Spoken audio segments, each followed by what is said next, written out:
En este video resolveré todos los misterios de Jurassic World Rebirth. Si bien este misterio ya lo había resuelto en el último video de misterios resueltos, con la nueva información que ha salido sobre Jurassic World Rebirth, lo único que ha provocado esto es que este misterio se haya expandido más. Y es que, como tú sabes, en los últimos días ha salido nueva información sobre Jurassic World Rebirth, específicamente nuevas imágenes, y en una de estas podíamos llegar a ver el cadáver de un amosasaurio. Y si bien al inicio se pensaba que este cadáver era del amosasaurio de Jurassic World, la página de Instagram que publicó estas imágenes desmintió esto. En pantalla estás viendo las declaraciones de la página de Instagram en donde nos confirman que el cadáver de este amosasaurio no pertenece a la de Jurassic World, pero gracias a las imágenes que se revelaron de Jurassic World Rebirth, ahora sabemos dónde se encuentra el amosasaurio de Jurassic World. Y es que en una de las imágenes que se revelaron sobre Rebirth, específicamente en la portada de la revista de American Science, aquí claramente podemos llegar a ver un reportaje sobre el amosasaurio de Jurassic World, en donde nos indican que se encuentra en el Atlántico Norte, dando una respuesta definitiva al misterio de si es la misma amosasaurio que podemos llegar a ver en Jurassic World Rebirth, en donde la respuesta es que no, pero no solamente eso, sino que también nos indican que no está extinta y se encuentra en el Atlántico Norte. Otra información que se ha revelado son las hojas de laboratorio sobre algunas criaturas que podemos llegar a ver en Jurassic World Rebirth, que aquí quiero agradecer a Maddox por proporcionarme las hojas de laboratorio, al igual que también la captura de la respuesta de la página de Instagram del anterior misterio. Desafortunadamente, cuando estoy grabando este video todavía no se revelan todas las hojas de laboratorio en HD, pero a pesar de eso hay una información interesante sobre algunas criaturas de Rebirth, y es que la mayoría de estas criaturas se crearon en 2007, y si recuerdas mis teorías, yo te había mencionado que tanto los espinosaurios como el amosasaurio que llegamos a ver en esta película se crearon en 2007, por lo cual podemos llegar a decir que efectivamente tenía razón y los espinosaurios y el amosasaurio se crearon en 2007, pero hay algo más interesante con estas fechas. Y es que aquí me quiero centrar en la hoja de laboratorio del Ankylops, ya que de esta sí tenemos una imagen en HD, y aquí podemos llegar a ver lo que es la fecha de creación, al igual que también la semana de investigación. Que aquí me quiero centrar en las semanas de investigación, que aquí es la semana 105, esto pasado a meses nos daría un total de 24 meses, o sea 2 años. Esto ya nos estaría dando una fecha aproximada de cuando iniciaron las investigaciones en la isla de San Hubert, la que podemos llegar a ver en Jurassic World Rebirth, y sería en 2005. Que de hecho esto tiene sentido porque si recuerdas en 2003 se revirtió el acta de guardia genética, lo que permitió que Masrani Global tuviera el permiso de investigar con muestras de ADN. Que según el reporte, supuestamente estas investigaciones iban con propósitos médicos, pero como sabemos, o por lo menos por lo que llegamos a ver dentro de las instalaciones de Jurassic World Rebirth, los propósitos eran otros. Pero aquí la pregunta sería, ¿por qué entonces se esperaron 2 años después para realizar las investigaciones en la isla de Rebirth? Pues para esto hay que recordar dos acontecimientos importantes. Uno de estos es que si recuerdas, en 2004 es cuando se hace el traslado de las especies de Isla Sorna a Isla Nublar para prepararlas para la abertura del parque, que esta se llevó a cabo en 2005. Y con esto tiene mucho más sentido que las investigaciones que podemos llegar a ver en la isla de San Hubert hayan ocurrido en 2005, porque iban a la par con las nuevas atracciones que querían traer para Jurassic World. Pero si recuerdas, yo te había mencionado que estas investigaciones de San Hubert, si bien iban con el propósito de hacer recombinaciones genéticas y conseguir híbridos, también estas eran continuaciones de las investigaciones de Sorna. Que aquí lo más curioso es que en estos días Ewins publicó el tweet que estás viendo en pantalla, en donde estaría insinuando que efectivamente las investigaciones que estaban ocurriendo en la isla de San Hubert son continuación de las investigaciones que se llevaban a cabo en Isla Sorna. Porque si recuerdas, las investigaciones en Sorna terminaron en 1999, y si bien Ewins no trabajó en Jurassic World Rebirth, no puedo decir que mi teoría se hizo canon, pero yo siento que esta relación entre ambas investigaciones al final terminará siendo verdad y se volverá canon. Pero dentro de la hoja de laboratorio del Ankylops, aquí hay algo más interesante, y no solamente es el hecho por las ciertas características que lo desecharon, ya que en un apartado del informe se menciona que se podrían lograr rasgos defensivos más diversos mejorados mediante la hibridación con estegosaurio, lo que podría resultar en un pequeño dinosaurio herbívoro con osteodermos y espinas, y no sé tú, pero esto me recuerda mucho al Stegoceratops. Puede ser que estemos ante el origen del Stegoceratops, que al inicio, si bien no se tenía planeado, con las investigaciones que se estaban realizando con el Ankylops, vieron este potencial y lo aplicaron con dinosaurios más grandes. Otra duda que ha surgido bastante y que de hecho se puede llegar a convertir en un misterio es por qué abandonaron las instalaciones de Rebirth si al inicio de la película vemos que no escapó como tal el Distortus Rex. Para darle una respuesta a este misterio tenemos que irnos después de que falla el proceso de contaminación gracias a la envoltura del chocolate, ya que en el apartado del monitor podemos llegar a ver que una vez que ha fallado el proceso de contaminación, claramente el sistema menciona que el sistema de seguridad ha sido desactivado. Y después de eso se menciona que hay una falla de contención, esto refiriéndose al Distortus Rex, porque podemos llegar a ver cómo el personal le está disparando. Por eso, al final de la película, en la zona de contención del Distortus Rex, los protagonistas pueden llegar a ver toda esa zona destruida, porque el Distortus Rex no escapó de frente, sino que escapó por detrás de su recinto, ya que los sistemas de seguridad ya no estaban funcionando, ya no había nada que pudiera llegar a detener al Distortus Rex, además de que no era el único recinto que estaba fallando,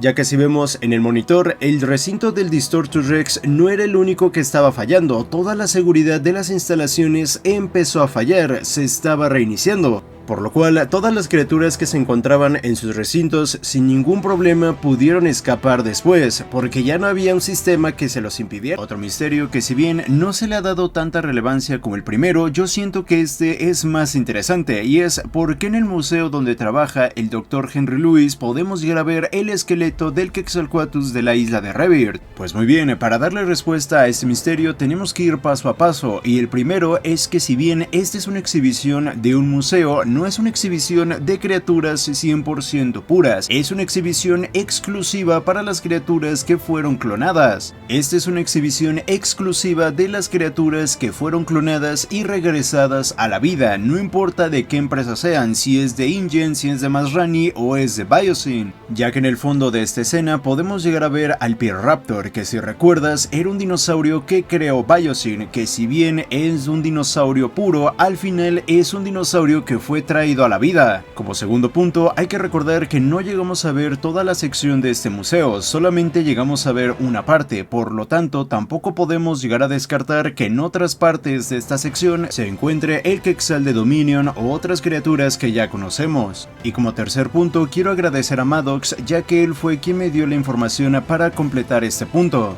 Con el regreso de los dinosaurios, esto fue un gran impacto para la sociedad, tanto así que se creó una nueva carrera que era la paleoveterinaria. Eran personas que se encargaban del cuidado de estas criaturas, pero aquí lo más interesante y lógico sería que si hay una carrera específica en tratar a estas criaturas, también debería haber una carrera o ciencia que se encargara de estudiarlas. Y el nombre de esta ciencia sería la neopaleontología, que no es la primera vez que te estoy diciendo este nombre, ya que en el centro de visitantes de Jurassic World podemos llegar a encontrarlo. Podríamos llegar a pensar que esta ciencia se encarga de estudiar a las criaturas que fueron traídas a la vida, específicamente las criaturas que fueron clonadas ya sea por InGen, Biosyn o Masrani. En el caso de las criaturas que fueron clonadas y que no son 100% puras, pues simplemente se estudiaría para llegar a ver lo que son las diferencias, ver cambios en el comportamiento, en lo que es la adaptación, etc. Y en el caso de las criaturas que fueron clonadas por Biosyn, en donde ya son criaturas 100% puras, pues simplemente las estudiarían para reafirmar lo que ya se sabía o lo que ya se estaba investigando con la paleontología normal.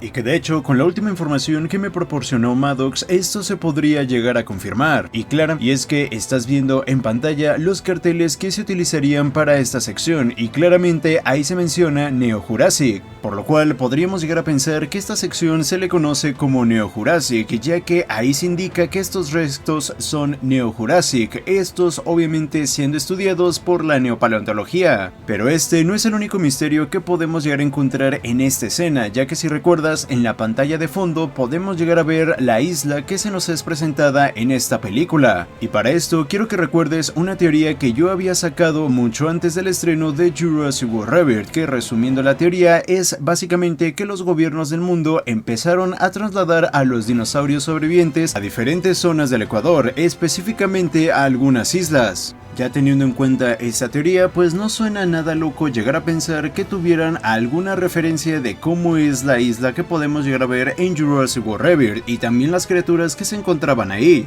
Y si bien suena lógico, de todas formas lo voy a comentar. Obviamente los gobiernos no gastarían dinero al realizar investigaciones y empezar a buscar en todas las islas. Lo único que les importaba era, entre comillas, salvar a los dinosaurios, por lo tanto solamente irían, dejarían a los dinosaurios y se regresarían. Aunque puede ser que al inicio de la neopaleontología sí que les haya interesado esta fauna que se encontraba en esos momentos aislada, como por ejemplo el titanosaurio Quetzalcoatlus y esta nueva mosasaurio. Por eso podemos llegar a ver un esqueleto del Quetzalcoatlus y del titanosaurio de esta isla, y sobre el mosasaurio probablemente esto solamente sea una réplica. Y si bien muchas personas piensan que esta isla se encontraba aislada de todo el mundo y que nadie la conocía, esto es erróneo, porque en la misma película se menciona que la seguridad gubernamental cada vez es menos, y por algo pusieron una guardia gubernamental ahí. Y si añades mi teoría sobre los gobiernos, pues creo que todo está explicado. Y un dato que refuerza esto es el cadáver que podemos llegar a ver en una de las escenas de la película,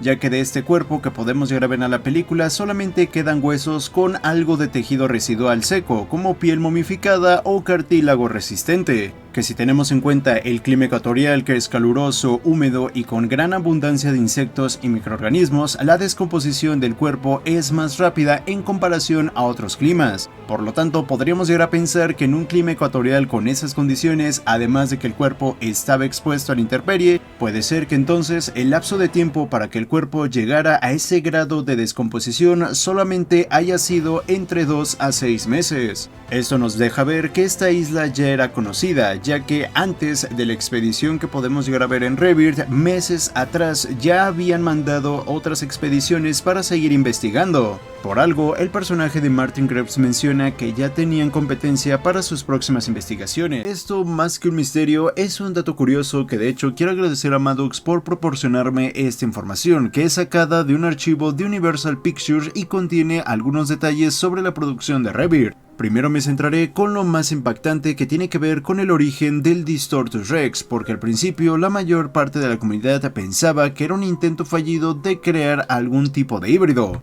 Sin embargo, en dicho documento se menciona que el Distortus Rex es un intento de ingeniería genética de un tiranosaurio Rex que salió terriblemente mal. Es de los primeros desastrosos intentos de empalmar fragmentos de ADN de otros animales que se introdujeron imprudentemente en el genoma del tiranosaurio Rex, lo que resultó en un mutante malformado y aterrador que es el Distortus Rex. Y que de hecho esto tiene bastante sentido, porque si recuerdas, una de las principales investigaciones que se llevaba a cabo en esta isla era conseguir un genoma más puro. Sin embargo, con la abertura de Jurassic World, Masrani empezó a darse cuenta que el público necesitaba algo más, necesitaba atracciones más grandes, con más dientes, básicamente que atrayera a más personas y también a más inversionistas. Y si bien antes nosotros pensábamos que el siguiente paso lógico era que Henry Wu empezó a experimentar para traer híbridos, aquí nos damos cuenta que ese no era el siguiente paso, sino que el siguiente paso era modificar lo que él ya había creado, que en este caso era mezclar mucho más lo que era el ADN de los dinosaurios con el ADN de animales modernos. Y aquí lo interesante no es solamente eso, sino también lo que se menciona del Distortus Rex, ya que se menciona que fue el resultado de los primeros desastrosos intentos de empalmar fragmentos de ADN de otros animales cuando se introdujeron en el genoma de un tiranosaurio Rex. Básicamente, esta información nos está diciendo que el Distortus Rex fue el conejillo de indias de Henry Wu centrado en todas estas investigaciones. Con esto no solamente le damos respuesta al origen del Distortus Rex, sino que también le damos respuesta de por qué Henry Wu y en general todo este personal que se encontraba en la isla de St. Hubert no eliminó al Distortus Rex. Dejando de lado el costo de producción de crear a esta criatura, era el simple hecho de que era el conejillo de Indias, era la criatura en donde se experimentaba, era el sujeto de prueba. Y que de hecho aquí hay algo bastante curioso, porque si recuerdas, en 2008 Masrani le envió un correo a Henry Wu en donde le pedía que creara algo con más dientes. Y si recordamos, el incidente con el Distortus ocurrió en 2010, así que podríamos más o menos darnos una idea a quién se estaban refiriendo. Otro misterio tiene que ver con el trasfondo de lo que son los Mutadons, porque mucha gente piensa erróneamente que son híbridos, pero la verdad es que no lo son. En dicho archivo se mencionan que empezaron a ser híbridos, pero terminaron creando mutantes, algunos deformes y trastornados. Son criaturas genéticamente modificadas que salieron mal, y no por su diseño, son animales horriblemente dañados. Básicamente, en el caso de los Mutadons, son criaturas en donde se probó la mezcla de ADN entre diferentes animales prehistóricos, que en este caso serían dinosaurios. Que si bien estos empezaron a crear con el objetivo de crear híbridos, realmente no lo son, porque no llegaron a ese estándar para considerarles como híbridos, se quedaron simplemente como mutaciones, aberraciones. Esto nos ayuda más a entender un poco lo que es la cronología de la creación de los híbridos, que en este caso primero serían lo que son los Mutadones, que no se les considera como híbridos, después ya vendría lo que es la creación del Scorpius Rex, Indominus Rex y todo lo que conocemos. Sin embargo, aquí hay un nombre que se repite bastante en estos tres misterios, y tiene que ver con el personaje de Henry Wu, pero si recuerdas, hay algo curioso de este personaje. Porque después de los acontecimientos de Jurassic World Fallen Kingdom, fue a trabajar para Biosyn, pero entonces aquí la pregunta sería ¿por qué Henry Wu nunca le llegó a comentar nada a Biosyn sobre esta isla? Para resolver ese misterio hay que recordar un poco lo que es el trasfondo que sufrió este personaje, y para esto tenemos que iniciar con Campamento Cretácico tercera temporada, ya que en el penúltimo episodio de esta temporada Brooklyn le hace reflexionar un poco sobre lo que es la creación del Scorpius Rex, ya que Henry Wu menciona que no todas sus creaciones son unos monstruos, haciendo referencia a los Parasaurolophus bioluminiscentes, pero Brooklyn le hace ver que no todo es color de rosas y que a veces por jugar, en este caso como le menciona Brooklyn, a jugar a ser el Dr. Frankenstein, crea unos monstruos como el Scorpius Rex. Aquí lo que le impacta más a Henry Wu no es tanto esta comparación entre un Parasaurolophus bioluminiscente y el Scorpius Rex, sino el hecho de que el Scorpius Rex pueda reproducirse de manera sexual. Es algo que Henry Wu no pensó ni tampoco contempló, dándole un fuerte golpe que si bien parece ser que él puede llegar a controlar todas las variantes, la verdad es que no. Por eso, cuando se nos presenta nuevamente este personaje en Jurassic World Fallen Kingdom, podemos llegar a ver un cambio de personalidad completamente diferente al que podemos llegar a ver en Jurassic World, ya que aquí vemos a un personaje mucho más responsable con sus creaciones. Por eso no quiere subastar al Indoraptor, porque es una criatura que no está terminada, que hay variantes que no puede llegar a controlar. Ahora, teniendo en cuenta todo esto, hay que recordar algo importante que se nos menciona en la página de Dino Tracker, en donde se nos mencionaba que había gente de Biosyn infiltrada en las investigaciones de Isla Sorna. Además de que también, después de los acontecimientos de Fallen Kingdom, Biosyn empezó a buscar a Henry Wu porque él era la clave para terminar sus investigaciones. Que gracias a Jurassic World Dominion sabemos que estas investigaciones se centraban en conseguir un genoma más puro. Pero entonces, ¿por qué Henry Wu no le dijo nada a Biosyn sobre la isla de St. Hubert? Y esto es básicamente por el tema del Distortus Rex. Si vemos, Henry Wu para los acontecimientos de Jurassic World Dominion es una persona que ya asume la responsabilidad de sus creaciones, que la piensa dos veces antes de empezar a difundir o esparcir cualquier tipo de investigación. Y teniendo en cuenta que en esta isla se encontraba el Distortus Rex y los Mutadones, pues obviamente Henry Wu no quería que todas esas creaciones cayeran en manos equivocadas,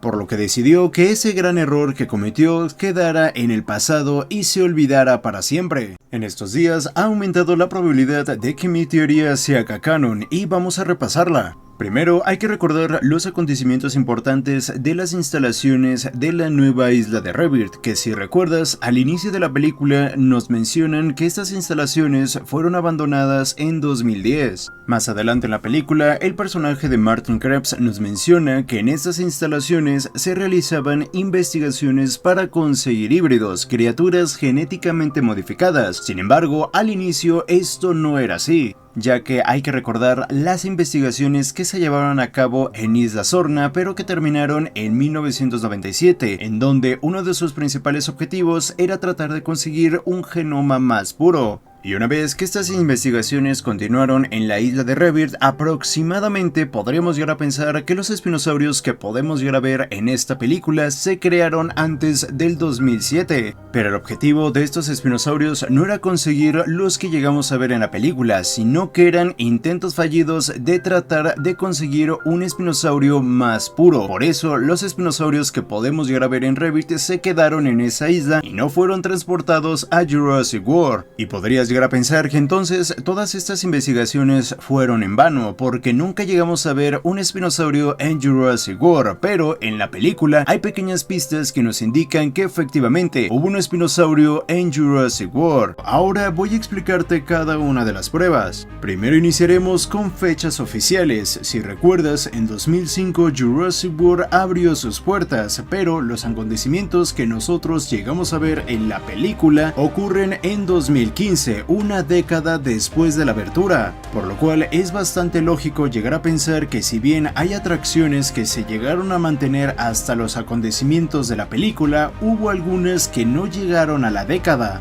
Después tenemos el tema del recinto 10. Si recuerdas, el recinto de Rexy era el recinto 9 y el recinto del Indominus Rex era el recinto 11, y si te das cuenta aquí existe un patrón, ya que estos dos recintos están acomodados de una manera seriada en que se están juntando los dos carnívoros terrestres más grandes de Jurassic World, por lo cual es lógico llegar a pensar que en el recinto 10 se respetará dicho patrón. Como tercera prueba hay que centrarnos en el panel de los hologramas de Jurassic World, ya que podemos llegar a ver como claramente hay un holograma de un espinosaurio. Y si recuerdas, para que exista un holograma primero se tuvo que llegar a escanear a un dinosaurio vivo, por lo cual ya tenemos la prueba de que un espinosaurio sí llegó a existir en Jurassic World. Además que también en el centro de visitantes hay diferentes paneles exclusivos para las atracciones del parque y podemos llegar a ver que hay un panel exclusivo del espinosaurio. Y como cuarta prueba hay que irnos a Campamento Cretácico, ya que en una escena podemos ver como en la laptop de Henry Wu vemos que Henry Wu estaba analizando el esqueleto del espinosaurio, pero no es cualquier esqueleto, sino que es el mismo esqueleto que podemos llegar a ver en la calle principal del parque. Y como última prueba hay que tomar en cuenta el comportamiento de Henry Wu. Es una persona perfeccionista que no le gusta que sus atracciones se queden a medias, sino que busca constantemente esa perfección. Y si recuerdas, Henry Wu participó en la creación de Dinosaurios Ilegales, en donde se encontraba el espinosaurio, al igual que gracias a Jurassic Park 3 podemos ver que Henry Wu le empezó a llamar la atención los dinosaurios más puros. Esto lo podemos llegar a ver con los Velociraptors de Jurassic Park 3, por lo cual podríamos llegar a pensar que el esqueleto que se encontraba en la calle principal no era simplemente una decoración, sino que en algún momento ese espinosaurio era una de las principales atracciones de Jurassic World.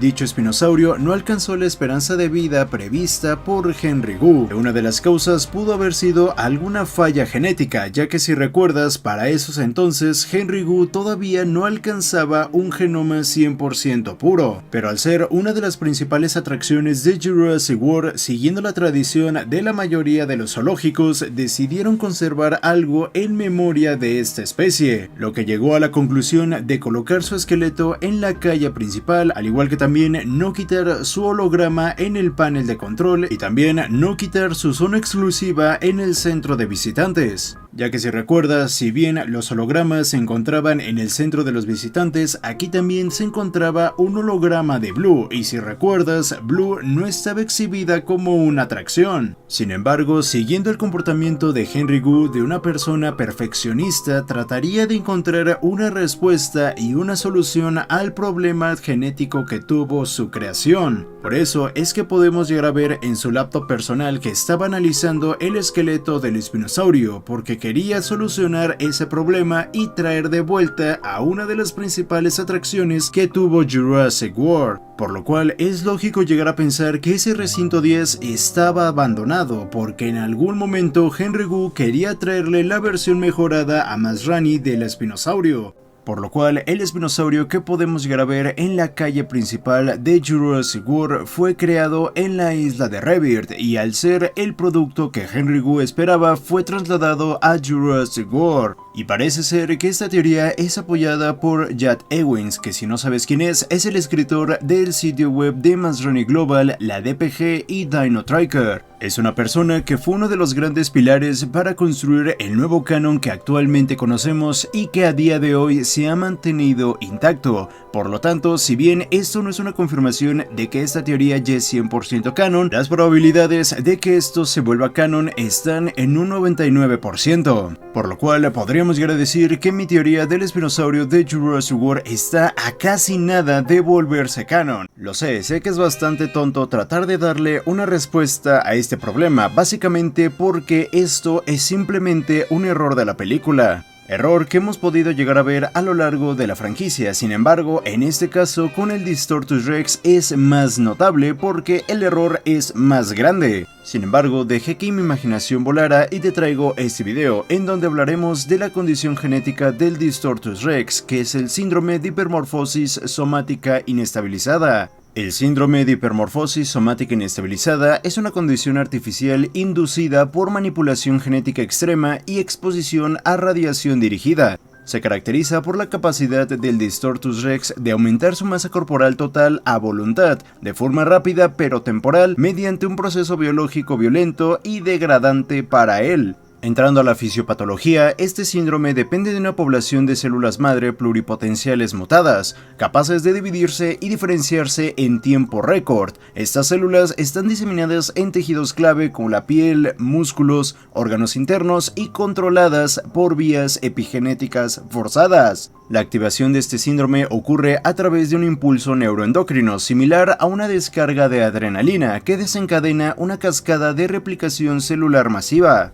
A diferencia del crecimiento normal como la hipertrofia o hiperplasia, aquí se le conoce como hipermorfosis, que es la expansión estructural forzada de tejidos funcionales y de sostén. Sin embargo, esta hipermorfosis es inestabilizada, lo que quiere decir que no puede mantenerse sin efectos adversos. Aquí también entra la radiación como factor mutagénico y de activación. El genoma del Distortus Rex contiene secuencias radioreactivas, posiblemente insertadas para tratar de corregir el ADN.